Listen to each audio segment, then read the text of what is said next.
Yang cegukannya berapa hari? 2 hari? 3 hari? 3 hari atau 2 hari? 3 harian itu. 3 hari? Iya. Sebelumnya pernah seperti itu? Enggak pernah. Enggak pernah? Enggak.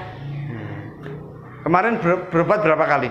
Satu kali. Cuma 1 kali ke Pak Mantri ya? Iya. Cegukan enggak sembuh-sembuh gitu. Iya, betul. Siang malam? Iya. Enggak bisa tidur? Iya. Lemas? Lemas? Sampai melungker-melungker ya. Melungker-melungker. Oh, iya. Gimana rasanya nih? Sudah mulai mendingan? Lebih lemas rasanya? Sudah mulai ngurangi ya. Katanya Pak Jais sampai kawan Pak Jais Ismail ya. Klinik Cempaka. Dari sini langsung ke sana. Kok kenal sama Jason? Iya kan nek jualan kan di sana makanya. Serintian ya. Iya.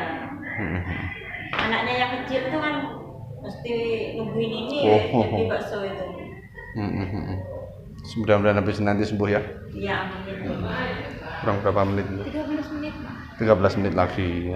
Biar lama-lama tambah sarafnya ini direlaksasikan. Mudah-mudahan langsung sembuh. Tapi kan tambah lama tambah enak kan ini cegukannya daripada tadi ya. Mulai lemes, mulai rileks ya. Kontraksinya kan mulai berkurang. Kan nggak lemes, insya Allah nanti bisa tidur sudah. Ya sudah, rasanya gimana? Rasanya gimana sudah? Nyaman sudah? Cegukannya sudah rasanya longgar, sudah enggak cegun-cegun sudah. Lebih enak ya, lebih lemas ya, di perut juga lebih enak. Ya mudah-mudahan sembuh seterusnya ya.